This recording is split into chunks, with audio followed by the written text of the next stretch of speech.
256, episode 45 masuk sebagai karakter 2. Saat pria Weni berbalik, 3 tombak yang terbuat dari bunga api kuning menghantam di depannya. Pria Wenen mengerutkan kening dan melangkah mundur. Itu adalah serangan yang mengandung kekuatan cerita yang hebat. Seorang Dokkaebi senior. Siluet melayang di luar lintasan kuning yang memenuhi udara. Itu adalah Dokkaebi seukuran bayi dalam pakaian rapi. Itu Bi-hyung. Tinggalkan bayi itu dan tersesat jika kamu tahu apa yang baik untukmu. Taring merah melintas dari mulut Bi-hyung yang menggeram. Para Dokkaebis dari Starstream tidak mudah marah. Rasi bintang di saluran tidak suka Dokkaebis untuk mengekspresikan emosi mereka. Namun, ada kalanya seorang Dokkaebi menjadi benar-benar marah. Pada masa itulah gigi taring akan bersinar. Kenapa kamu keluar untuk Dokkaebi yang bukan anggota biro? Dokkaebi adalah Dokkaebi. Betapa lucunya. Kurung siku buka. Saya melahirkan anak ini. Saya mungkin tidak ingin membesarkannya tetapi tidakkah saya harus bertindak sebagai orang tua? Pria Weni itu tertawa mendengar kata-kata itu. Induk, orang tua. Itu adalah tawa yang hebat dan benjolan di pipinya bergetar. Sejak kapan seorang Dokkaebi memiliki aspek manusiawi seperti itu? Jika ada hal seperti itu, Anda harus memberikannya kepada leluhur saya. Maaf, aku bahkan belum dilahirkan pada saat itu. Lalu siapa yang akan mengimbangi penderitaan kita? Salah satu mata pria Weni yang disembunyikan oleh kabut itu terungkap. Itu adalah mata setan besar. Iris kuning mulai berputar dan memancarkan tekanan yang sengit. Siapa yang akan memberikan kompensasi kepada kami karena rasa sakit karena tas cerita kami diambil? Apa ini omong kosong? Saya tahu cerita itu, tetapi kami mengembalikan storybook. Itu bahkan ganda. Situasi bertambah buruk dan ekspresi Bi-hyung mulai menegang. Dia tidak menyangka lelaki kurus itu akan berusaha melawannya. Bi-hyung mungkin telah membuat penampilan besar tetapi ini adalah pertama kalinya dia berkelahi dengan seorang Weni. Tidak peduli apa yang terjadi, hindari bertarung dengan seorang Weni sebanyak mungkin. Itu adalah nasihat yang ditinggalkan oleh Dokkaebis generasi sebelumnya. Bi-hyung adalah Dokkaebi yang cukup tua dari cabang Seoul, tetapi dia tidak tahu banyak tentang hubungan antara seorang Dokkaebi dan Weni. Satu-satunya hal yang pasti adalah bahwa kedua ras telah bermusuhan sejak hari-hari sebelum konsep saluran didirikan.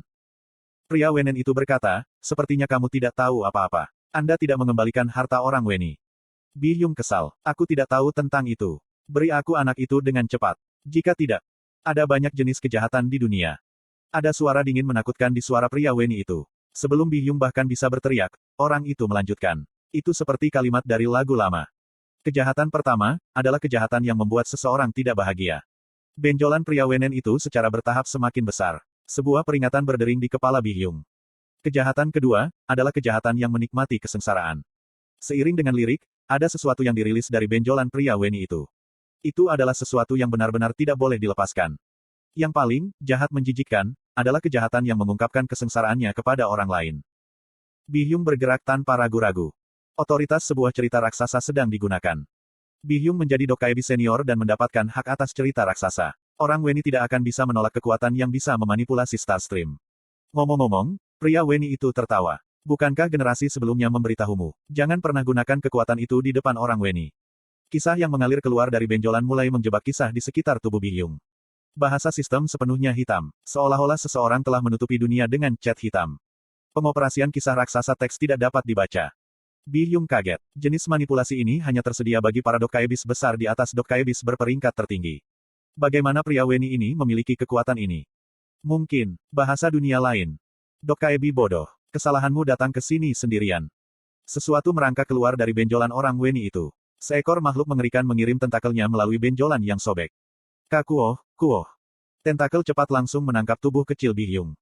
Kisah, Song of the Weni Person, berlaku. Bi-hyung terlambat menyadari saat cerita itu menyentuhnya. Mengapa Dokkaebis generasi sebelumnya menghindari Weni People? Karena karakteristik rasial, perlawanan terhadap orang Weni, telah anjlok. Kebencian pada orang-orang Wen membuat pikiranmu lemah. Dendam orang Wen telah dengan tajam mengurangi kekuatan bertarungmu. Perasaan tak berdaya memenuhi Bi-hyung dan dia merasa seperti inkarnasi. Tatapan yang tak terhitung jumlahnya mengalir dari udara menghantam tubuhnya seperti panah. Rasi bintang, Raja Hengmu Agung, tercengang oleh kekuatan orang-orang Wenen. Rasi bintang, Dewa Anggur dan Ekstasi, mengerutkan kening pada sumber kekuatan orang Wenen. Rasi bintang, tahanan ikat kepala emas membentuk tinju. Rasi bintang, Hakim Setan Api, sangat marah. Pria Wenen itu tertawa. Kami tidak bisa menerapkan kekuatan ini ke ras lain. Namun, ini berbeda untuk seorang Dokkaebi. Kekuatan tentakel perlahan meremas dan mencekik Bi-hyung. Dia bisa merasakan dendam mendalam orang-orang Wen melalui tentakel. Itu adalah kisah yang menunjukkan kekuatan yang hampir tak terkalahkan melawan para Dokkaebis selama kondisi tertentu terpenuhi. Dia terkejut dengan kisah orang-orang Wenen, yang telah dipenuhi dengan kebencian terhadap suatu ras sejak kelahirannya. Kamu akan mati karena rasi bintang favoritmu. Aku akan mendapatkan cerita yang sangat bagus hari ini. Kisah itu mengalir dan meremas Bihyung seperti buah. Dia terlambat menghubungi biro tetapi Bihyung akan menjadi jus sebelum mereka datang. Itu terjadi saat kesadarannya akan menghilang di bawah tentakel yang mengencang. Tentakel yang melilit Bihyung meledak. Pria yang terkejut itu mundur dan tubuh kecil Bihyung jatuh ke tanah. Seorang pria jangkung yang menangkap Bihyung. Dok Kaebi bodoh sekali menghadapi orang Weni. Bihyung menoleh pada suara dingin itu. Sepatu bot berdarah. Jas hitam panjang mengepakkan angin. Bio yang terperangkap berteriak, "Baat," sementara rasi bintang di langit mengirim pesan tidak langsung. Rasi bintang, Hakim Setan Api, berteriak dan bersorak. Bihyung melihat senjata hitam di tangannya dan menyadari identitas pria itu. Kamu. Dia merinding saat dia menatap mata pria itu. Itu bukan karena keterampilan pria Sages Ice, yang dirancang oleh pria tertua di semua dimensi, juga bukan karena keganasan di sekitar tubuhnya. Bihyung telah bertemu banyak inkarnasi. Namun, hanya satu inkarnasi yang dimiliki oleh pria ini. Dia sepertinya mengukur bagaimana cara membunuh Bihyung. Saat Bihyung mulai berjuang, pria itu melemparkan tubuh Bihyung kembali. Tetap kembali. Bihyung jatuh dengan suara keras dan berguling di tanah. Pria itu mencengkeram pedang di tangan kanannya tanpa ragu-ragu. Pedang setan hitam mulai menangis dan kisah transendensi yang solid mulai menyelimuti pria itu. Tentakel Cut Off menggeliat di tanah. Pria Wenen menatap kosong ke tempat kejadian dan Yo Jong Hyuk membuka mulutnya.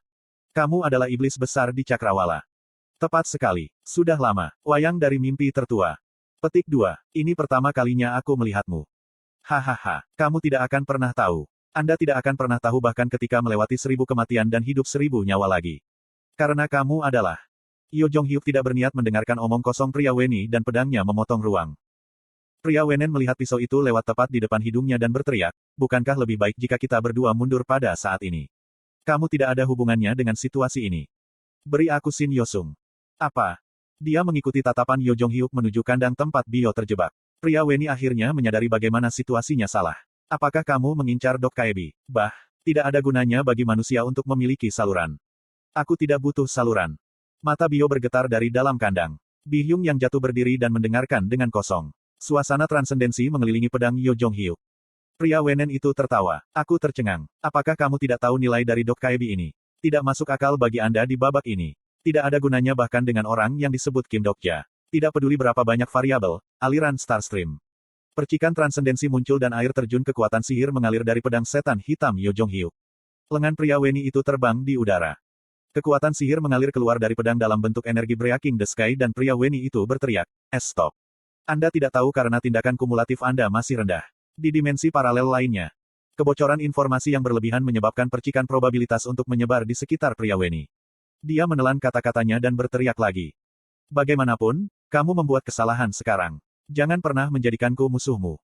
Saya membuat janji dengan rekan-rekan saya. Aku akan membalas dendam padanya. Petik 2. Bio di dalam kandang bergetar. Dia mungkin kehilangan ingatannya dan banyak bagian dari kehidupan masa lalunya telah menghilang tetapi tubuh Bio gemetar. Kamu akan mati di sini. Shin Yosung dari babak ke-41 tidak memiliki ingatannya. Jika demikian, untuk siapa balas dendam itu? Yo Jong Hyuk tidak tahu. Dia hanya mengayunkan pedangnya. Sama seperti balas dendam untuk babak pertama selesai di babak kedua dan balas dendam untuk putaran kedua selesai di babak ketiga. Dia merobek tentakel yang berasal dari benjolan dan kemudian meletakkan pedang besar di salah satu lengan pria Weni itu. Saat berikutnya, Yo Jong Hyuk berdiri di belakang pria Weni. Energi Breaking the Sky membanjiri seluruh ruang. Tunggu sebentar, berhenti. Benjolan orang Wen terbang di udara. Saat berikutnya, tubuh pria Weni itu diliputi kegelapan yang muncul dari benjolan. Kutukan, aku akan mengutukmu. Aku, dari semua dimensi tidak akan pernah memaafkanmu. Pria Weni dipukul di mulut oleh pedang setan hitam. Ada teriakan mengerikan dan kegelapan yang keluar dari benjolan itu benar-benar menelan orang Weni. Kegelapan menatap Yo Jong Hyuk sejenak sebelum benar-benar menghilang. Kemudian keheningan total datang. Yo Jong Hyuk berdiri diam untuk sementara waktu dari penggunaan transendensi yang berlebihan. Pesan sistem yang tak terhitung jumlahnya memasuki telinganya.